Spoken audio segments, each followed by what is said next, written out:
Fala molecada, tudo bem?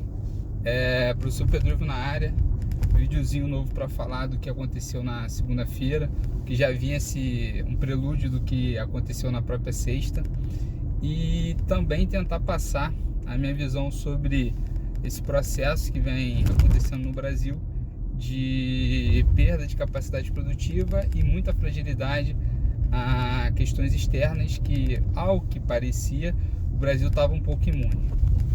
E também dá um lado positivo do saldo dessa história que eu gostaria de falar também.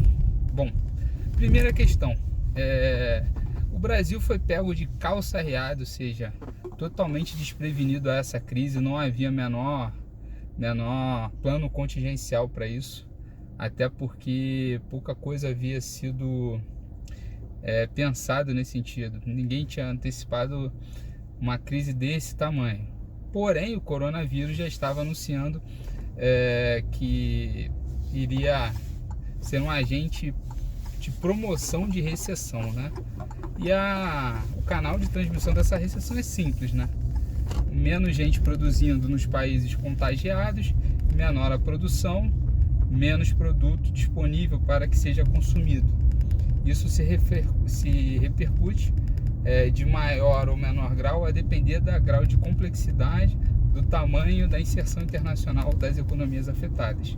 Como o epicentro do vírus foi na China, faz todo sentido que todas as cadeias globais que dependam de determinada produção chinesa, dependendo também do epicentro do vírus que foi na província de Hubei, isso acabe gerando um efeito ainda mais perverso. Não que o Brasil seja muito afetado, porque se você for pensar, a grande cadeia produtiva hoje brasileira é o quê? Não é a indústria. Então o Brasil é um país muito de serviços intensivos, mas que consome de uma maneira ou de outra produtos ou derivados dos produtos dessa cadeia produtiva chinesa. Assim sendo, faz todo sentido você pensar que o coronavírus era um agente causador de recessão e não havia o porquê você querer lutar contra isso, ou seja, ouvir pessoas dentro do governo falando que fake news, estão se fazendo um alarde em cima de uma situação que não é tão grave assim. Bom, quem deve tecer comentários sobre isso são os epidemiologistas ou quem estuda a ciência os epidemiólogos, sei lá, o que estuda os modelos de epidemiologia, que são modelos que visam entender basicamente como que se dá o contágio de inúmeras doenças dentro da população. Então são pessoas muito versadas no campo dos métodos quantitativos, entendem os modelos de contágio, sabem muito bem que como se comporta um grande número de dados e tendem a achar padrões nesses dados, e a partir desses padrões tecer questões sobre probabilidade de contágio, probabilidade de causa-morte devido ao contágio, quais são os maiores riscos, qual o grupo que está mais ou menos sensível a essa doença, e essas pessoas que devem falar. Se você não entende disso, você fica quieto.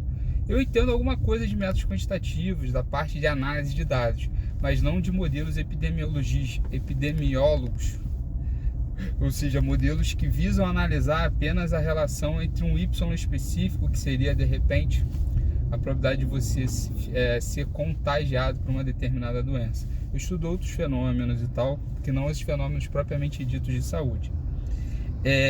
E assim o Brasil foi pego de calça arreada no meio dessa recessão global. E o pior cenário foi que uma cadeia produtiva super sensível para o Brasil, que é a cadeia de extração de petróleo e de minério, foi afetada com essa retração do produto mundial, ou seja, menos pessoas, uma demanda menor por energia. O setor de petróleo acabou sendo afetado, e para tentar consertar ou corrigir esse problema, a OPEP propôs uma redução global da produção. A Rússia, que é um ator importante, é o terceiro maior produtor de petróleo e o segundo maior produtor de petróleo em termos de custo-efetividade, Ou seja, não adianta você produzir muito se o custo da sua produção é muito alto, porque na medida que o preço abaixar, você simplesmente vai ter que estancar a sua produção, porque não compensa mais a extração de petróleo. Então a Rússia é um grande player nesse sentido, o segundo player é os Estados Unidos, só que tem um custo muito elevado de produção, porque extrai petróleo através de um minério que não é um processo de extração tão canônico assim, ou bem estabelecido, e a Arábia Saudita que extrai um petróleo de uma maneira muito baixa, de um custo muito baixo. Então a Rússia não topou a redução da produção para manter mais ou menos um preço médio do petróleo estável, e aí houve simplesmente acionamento do que a gente chama em teoria dos jogos de estratégia do gatilho, ou seja, se você está num conluio repetido e você sempre decide cooperar, esse conluio, essa cooperação só faz sentido se existe uma retaliação em caso de desvio, e essa retaliação foi acionada, e uma vez sendo acionada essa retaliação, os preços do petróleo despencou nas bolsas internacionais. E a péssima notícia é que o Brasil, junto com a sua principal empresa estatal, que é a Petrobras, resolveu ficar cada vez mais intensiva no nicho de energia, que é a extração de petróleo. A Petrobras tinha alguns nichos interessantes, como produção do biodiesel, etanol, refinarias e um outro tipo de agenda de inserção nessa cadeia global de energia, e resolveu focar na extração de petróleo, ou seja, reduzindo o risco operacional, mas elevando muito o risco de mercado, porque você só se apoia em um tipo de setor para gerar o seu fluxo de caixa positivo. Então, se o petróleo está caro, você refina esse petróleo e você ganha pelo processo, você não ganha pela extração. Mas se o petróleo ficou barato, você simplesmente vai ganhar menos por cada processo despendido naquele nicho, né, que é petróleo cru. E infelizmente isso pegou todos os investidores desprevenidos, porque essa retaliação não era algo antecipado, ou pelo menos não foi algo antecipado, e aí simplesmente gerou essa quebra muito forte nas ações da Petrobras, uma queda de 30% a 40%, uma perda de valor de mercado de mais de 70 bi, e aí os investidores simplesmente entendem que agora a nossa, o que eu chamo de PIB monitorável, né, que são os valores das empresas que atuam no Brasil trazido a valor presente, esse PIB monitorável, porque tem uma certa contabilidade ali, despencou, e a gente perdeu basicamente 1 ano e pouco em apenas 3 pregões. Então essa perda de valor para o mercado brasileiro, ela se reflete simplesmente nas expectativas dos agentes de entenderem que o cenário agora é muito mais adverso. Aliado isso a uma produção durante um ano que todo mundo estava auferindo expectativas positivas de um crescimento apenas de 1,1%, isso significa que provavelmente o ano de 2020 será um ano de recessão. E isso liga um sinal de alerta, porque se a gente cresceu em média 1,1% no ano de 2019, significa que o nosso PIB per capita, ou seja, a renda disponível por pessoa, ficou estagnada. Então quer dizer que no próximo ano a gente vai ter menos renda por pessoa disponível. Isso quer dizer que haverá, na somatória dos fatores, mais perdedores no ano de 2020.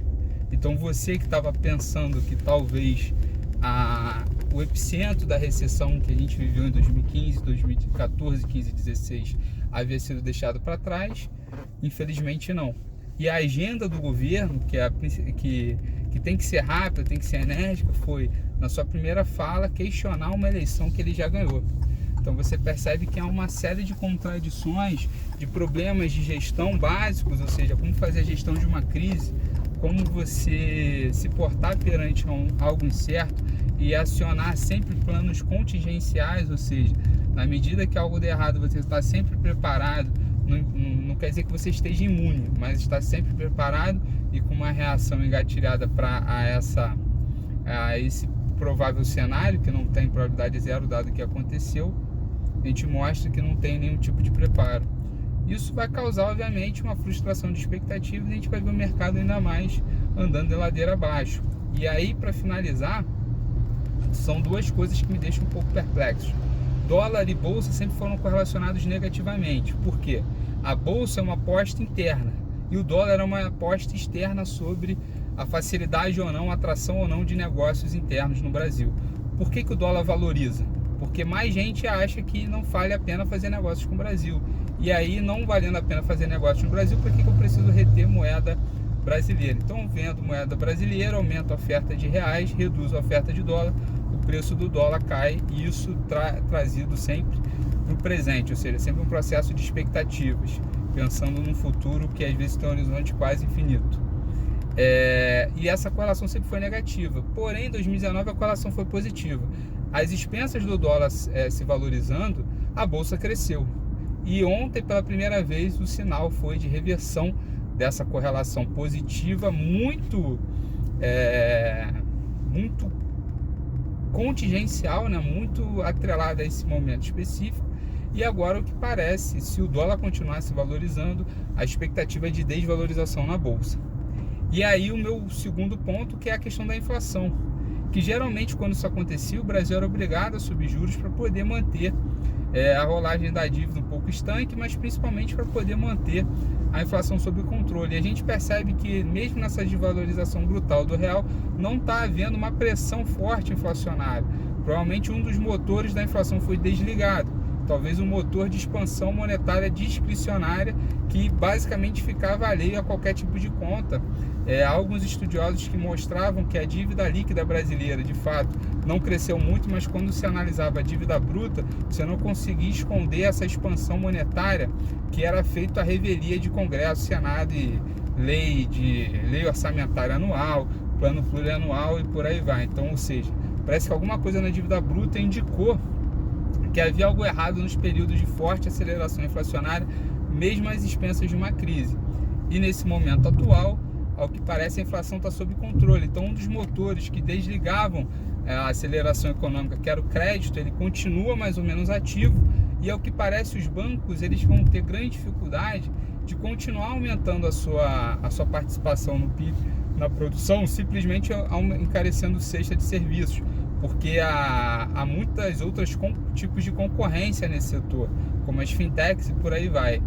Então deve haver agora um novo ciclo, talvez virtuoso, de crédito promovido de forma anticíclica, ou seja, puxando o motor do crescimento, ou seja, o crédito gerando crescimento e não o crescimento gerando crédito.